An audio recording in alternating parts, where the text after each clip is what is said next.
Good morning, everybody. My name is Anne Rossley. I'm here with friend and colleague Kyle Harvey. We're with Baird and Warner, and we sell real estate in downtown Chicago. We get together each week to talk turkey about real estate. So this week, our big topic is, do you want to go it alone? We want to talk about those people who think they may want to buy a property without a real estate agent, the pros and cons, and we'll get to that in a minute. But Kyle? Anything else you want to say before we jump into our regularly scheduled programming? No, we've got pretty properties to show you too, and stats as always. There we go. Let's do stats. Let's get into it.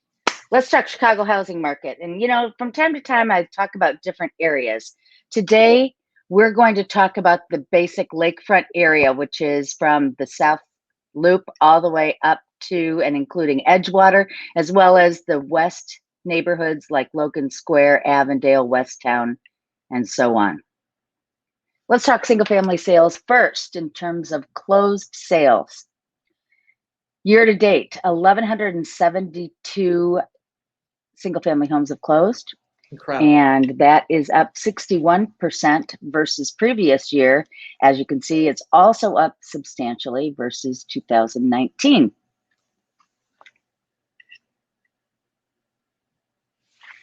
The big news is median sales price. This chart shows that we were on an upward trajectory on median sales price in Chicagoland, but look at this. The median sales price today is $1,150,000 for these neighborhoods, and it's been an 11.7% increase since August of 2020. And a lot of this is spurred by really ultra luxury homes. That's driving up the price. But the people who've been buying are the people who are buying at the really high end. Well, we see some of that. I think too, we've seen 12 months worth of very little inventory, people wanting to leave condominiums and go to single family homes. We've seen an increase in the number of single family home sales in the affordable neighborhoods like Avondale, Lincoln Square, Logan Square. So I think that's driving it as well. I'm talking about the price rise. Yeah, absolutely. Right. The tempering is the lower price neighborhoods are driving the amount of sales, but the price rise, this is pretty dramatic. It's very dramatic. Absolutely. Yeah. And to your point, luxury is very strong right now in Chicago. Mm-hmm. All right. This shows the number of single family homes that are currently on the market for sale. Today, we have 346 single family homes, which is really a low number. You can see this is a 5-year trend. So you can see the basic rise and fall of inventory throughout the year, with the lowest number being around the holiday time, November, December, January. But here we are. This is not November, December, January. This is August, and we're down here at 346. Compare that to August of last year of 530, and it's a 34, almost 35% decline. So that just shows you there are not enough single family homes on the market to meet the demand. And there aren't enough being built. I see a bunch of development west, meaning in the neighborhoods sort of west of the Loop, west of River North, west. Right. And some of west of the South Loop, but it's not enough for the demand. It's just not enough. Absolutely right. Absolutely. And this is not something that's occurred overnight. I think it's been happening for the last 1.5 to 2 years that there haven't been enough. So we're really seeing it. Okay. Talking about month supply, that is, as everybody knows who watches our show regularly, the rate of sale. If you take everything that's on the market, how long will it take for it to sell out? And 6 months, 5.5 to 6 months is neither a buyer's market nor a seller's market. And today we have 2.6 months worth of homes on the market. Now that is this number up here. If you can see my cursor circling around, it was in a critical position in April of this year where we really dipped down. So it's coming back a little bit, but we are still not in the normal range of month supply. See up here, this line here, that's your typical steady market. I mean, this is really very much a seller's market right now. Yeah. And to Kyle's point, in all price points, it's, you know, up to luxury. Okay, condos. Same type of thing is going on with condos. We have 11,840 condos that have closed year to date, compared to almost 7,500 last year.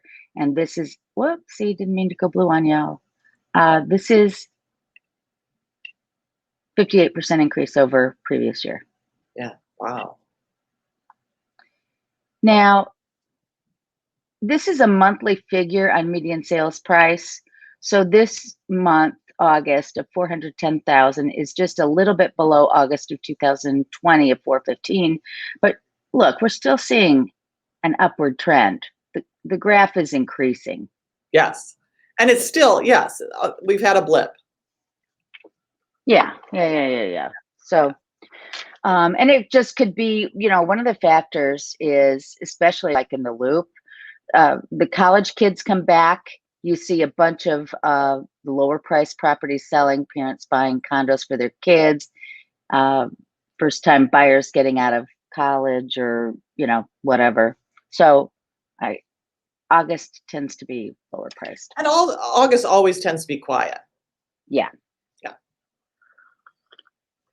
All right. Number for sale. Now, everybody was trying to get out of their condominiums during COVID last year. We're normalizing. We still have a good amount for sale, but we're really starting to normalize in terms of pure numbers. We're down 25% versus last year at this time. So that's a very encouraging sign. It really is. And the month supply is 3.8, again, versus 7.1 last year. So very, very positive. So the market's very active, very strong. And we talked the last time we got together that we thought the fall would be strong. Right. We're going to see in the next couple of weeks, but I'm seeing traffic out and about. Yes. And people are, now that vacations are finished, kids are back in school, life is normalizing.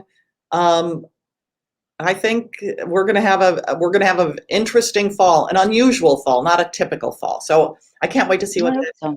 Yeah. Well, let's talk about beautiful new listing. Let's talk about your new listing. Yeah. So this is my new listing in Bucktown, steps from the 606 trail, just a block and a half from Damon Avenue with restaurant. For me, as you know, Anne, I don't really cook. I like to have food made for me. And there's a wonderful Goddess in the Grocer right around the corner. So, yeah. I mean, that would be my refrigerator. But so this is this beautiful house. It's on a 48 by 80 foot lot. And it has, as you're about to see, 3 fantastic outdoor spaces. So, wow. So this is the open plan, main floor, beautiful light on the main floor. You have light on the north and the south side, and it is, well, even you have a little bit of light on the east side too. But it's an open plan, so that light is everywhere. What's the price on this? Huh? What's the price? 3.25 million. Okay. And I do have the information. The taxes are just under 50,000, but my people do not have a home owner's exemption on it. Okay. So it'll be less for the next owner. So just giving you a sense of the spaciousness, the quality. Now we're up on the second floor. The second floor has 3 bedrooms, a laundry with the bedrooms, and this is a little sitting room and looking out at the deck. And you're going to see that this is the main bedroom, the main bathroom. That's a steam shower. The closet is ginormous, to use a technical term. This is the second bedroom. And the third bedroom is a little smaller and used as an office. So this is the garage top deck. The garage is an attached garage, and you come in right behind the kitchen. It's a beaut. I mean, it's wait. I even included a picture of the garage. But look at how pretty this is. I had dinner out here on the Sunday of Labor Day weekend. You were all alone in nature. It was so lovely. Now we're up on the third floor. This was the original. So this house has only been lived in by this family. The people who built the house or started to build the house had planned this third floor room to be the main bedroom, but our people recognize, why make it a place where you sleep? Make this a place where you live, and it's one of their offices. Wow. And imagine during the COVID time, having this beautiful space be where you work and relax and get away from it all. It's three exposures, and if you turn around, you see a fourth exposure. This is the fourth bedroom. They use it as an exercise room, and it's a north deck, and it goes out to. This is the small deck. Oh, it is lovely. The length of the house. And it's about 10 feet wide. This is the smallest space, outdoor space. And it's beautiful. And what you don't see is they're growing peppers out there. Oh, and they're so good. So now we're downstairs in the lower level, but as you can see, it's a walkout. You're kidding. In Bucktown, you have all these walkout, this is Bucktown. And so there's a big, beautiful patio. What you don't see is where the photographer is standing is I think it's 150-inch diameter, huge screen for television. Imagine your kids watching cartoons on that. And there's the garage. Wow, it's pristine. Oopsie, yeah. There's the garage again, apparently. So that's it. That's all I have. So now I'm going to stop the share. Wow. Stop share. There we go. Pretty house, huh? I love that. So you had activity on it already, correct? A lot of interest. Yeah. So what's yours? What do you got? Okay. The first one I want to show you is 9957 Hoyne. Cute. This is a single family in Beverly, and it's listed for $339,900. It's a 3-bedroom. This has been lovingly lived in by the same family for over 40 years. And I just want to mention that there's some work you might want to do to it. I really took advantage of virtual staging opportunities to show off what you could do with this space. Here's an example of what you could do to the outside with more plantings, different color on the siding to give it a little zhuzh up. This is the virtual staging of the living room. Another virtual staging, and this is what it looks like vacant. So it's got the fireplace. It needs central air if that is something you like. Here's another virtual staging. That's what it looks like. This is the breezeway that connects to the garage, virtually staged. That's what it looks like. Kitchen.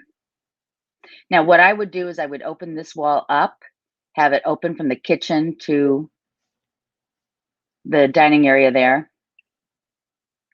Bedroom 1, bedroom 2, virtually staged. Bedroom 3, virtually staged. I love that knotty pine. Yeah, very characteristic of mid-century. Here's our bathroom. This custom vanity was built just for this. And what you don't see is the shower behind this bathtub. A lot of people in Beverly will maintain these vintage bathrooms, and I think you should maintain a vintage bathroom. They're so cool. This one's the powder room. And this is the huge basement that could be redone and made into something very special. It's a corner lot.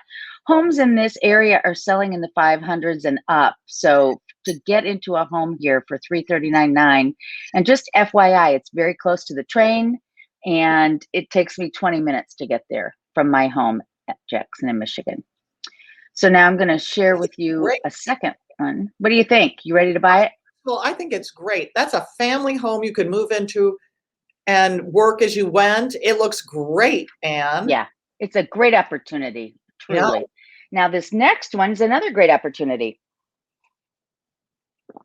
This is a fee simple townhouse Love it.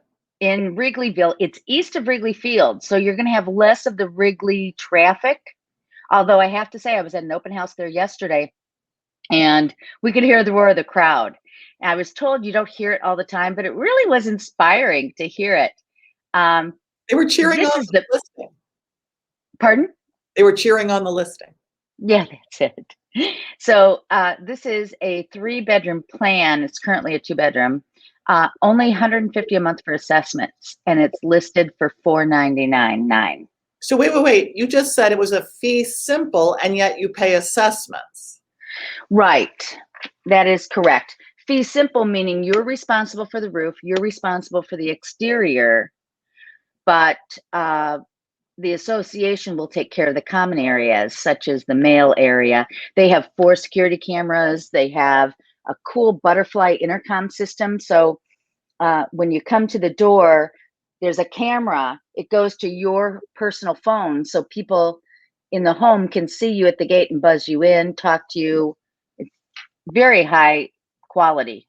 Yes. So first floor, living, dining, kitchen. Cute. Isn't this cute? What's the price on this?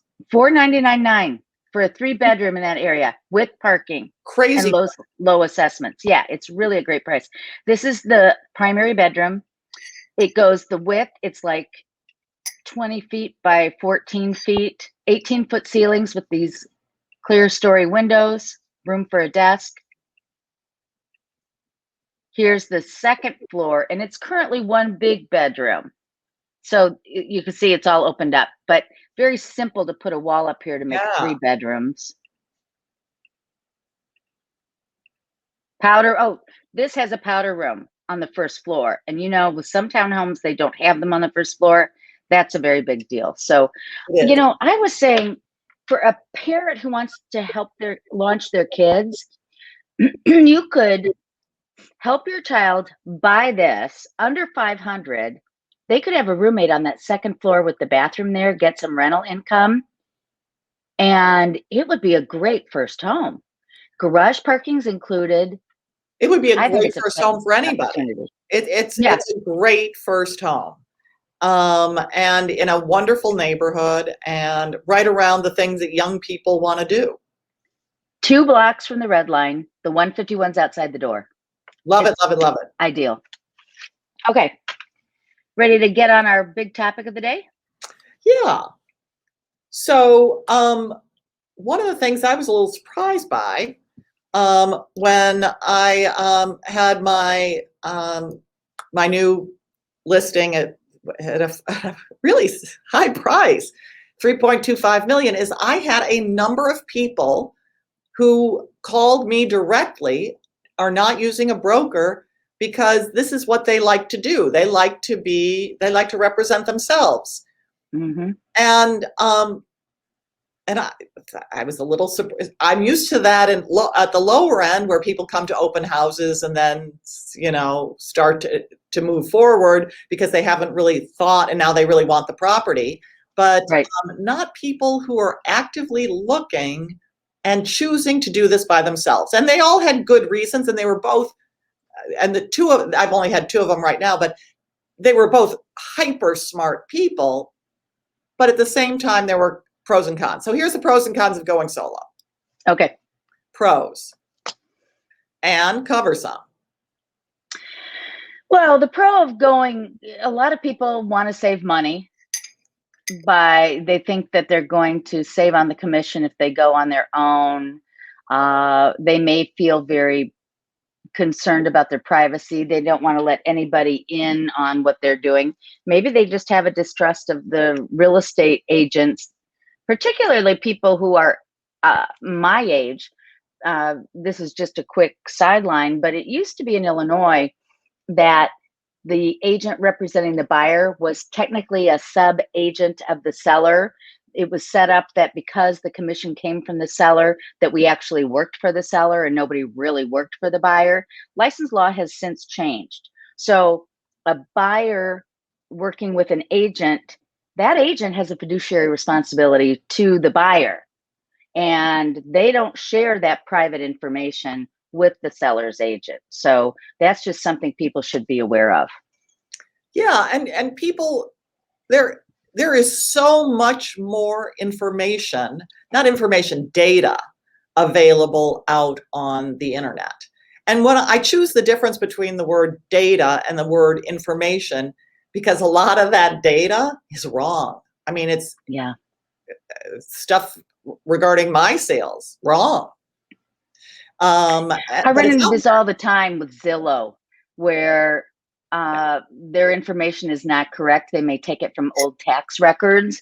Maybe somebody did a rehab without permit, and so it says that the basement's not finished. It might only be 1,400 square feet when it really is 2,800 square feet in a 4-bedroom, you know, so very good point.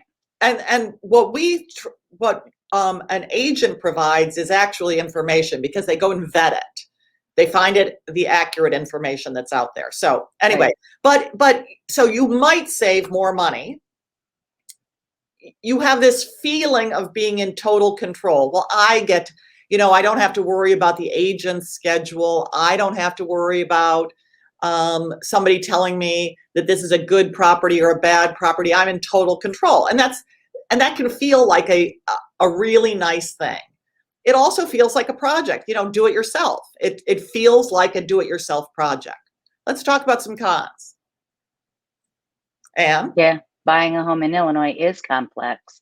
I have a list of 77 things that could be an issue as you go between contract and closing. And we agents anticipate that, prepare for it, make sure that very few of those will happen to you. So if you're not represented, you could be whipping around with all kinds of surprises. Yes. And so this is what happened with me. These people called me directly and want to have access to this multi-million-dollar home, a home that is still occupied by people. I mean, people live there. They've got their stuff there. And they want me to give them a showing. I don't, if an agent calls me, the agent will be there and they have vetted the buyer. Right. You know, these people call me and expect me to just show them a house when I don't know a thing about them. And right. in 2021, with all of everything that's going on, showing up at a house with strangers is a little nerve-wracking. So absolutely. And our sellers don't want just any Tom, Dick, or Harry coming in their property. To your point, A, it's safety. B, it's safety for the seller. Right. Number 3, we're not going to waste our time or the seller's time in getting the home ready to show if we don't know it's a legitimate showing.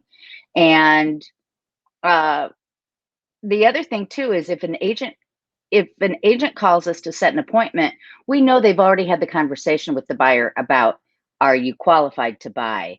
Are you ready to buy if this is the home that you want to see? In other words, not just looky-loo. Let's make sure that you've done the preparatory steps. Yes.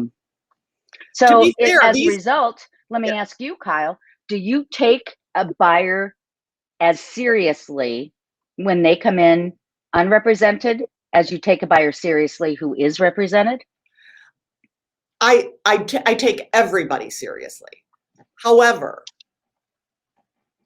if I have 2 competing bids, I will tell my seller, because I believe this to be true, that the person who is represented by the agent is more likely to close because they've got somebody on their side helping them complete all of those 77 steps you talked about, and putting everything in context, helping them understand what's going on, helping both of us keep the deal on track. When I have had unrepresented people, deals fall apart easily and you don't know why.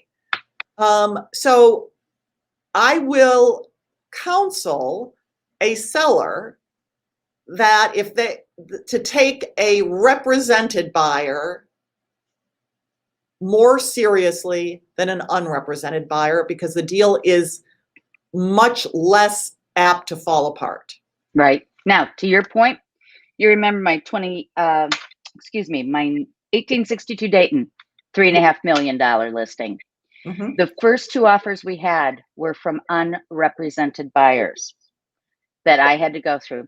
Both of them got over their skis, meaning they thought they were buying something. Then the inspector came in. I know. The agent would have taken care of that for them. You know what I mean? The agent would have noticed things during showings, pointed things out. And unfortunately for my seller, we had to go through the process with each of those. The final sale, which was actually for more money than the other two, was from an agent represented client. So I mean, these people were lovely, and I would take them seriously. I take everybody seriously, but you got to look at the odds.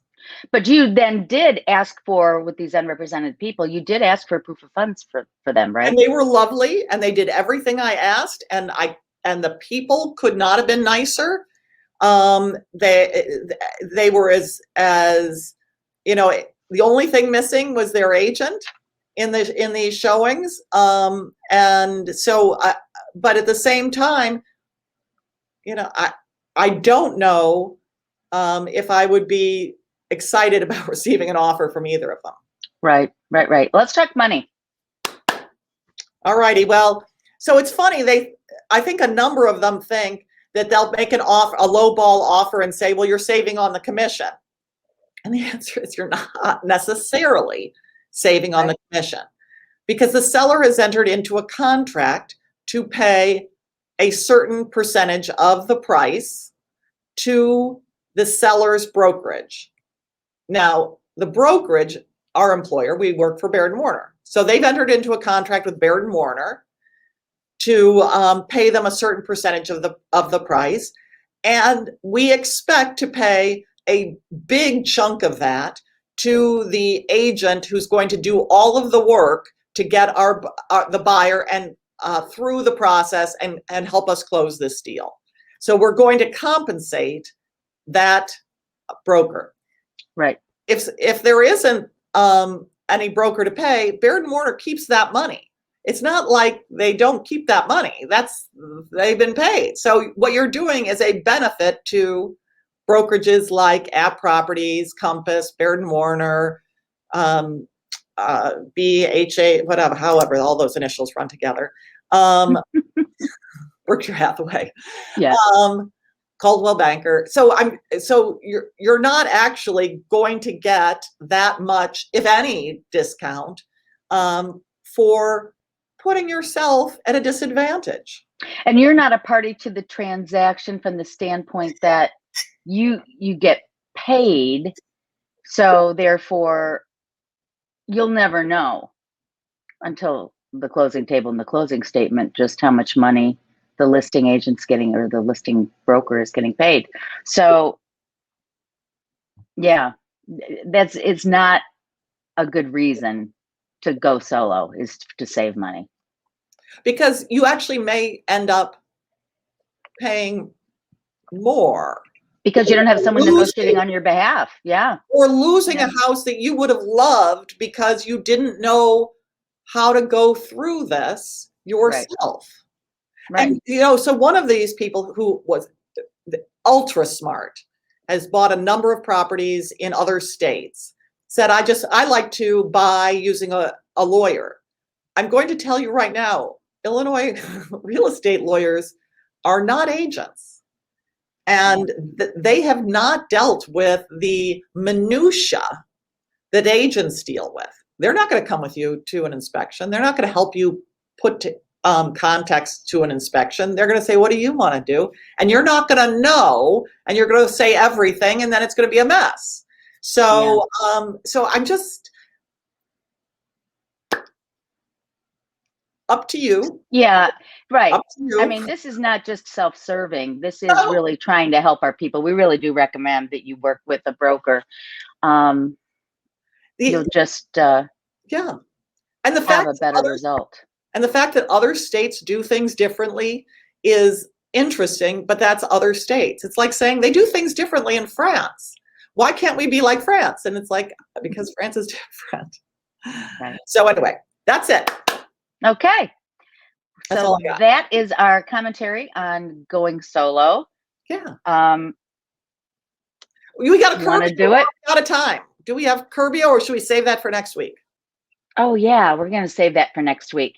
Just FYI, everybody, I mentioned the Curbio project and how we were renovating a condo to get it ready for sale. I'm actually signing off now so that I can go meet them and do the final walkthrough. And next week we will show you the result and we'll be hopefully ready to go on the market. Kyle, thank you for all your good thoughts this morning. You too. I look forward to hearing more about Curbio next week. Sounds great. Thanks everybody for watching. Take care. Bye.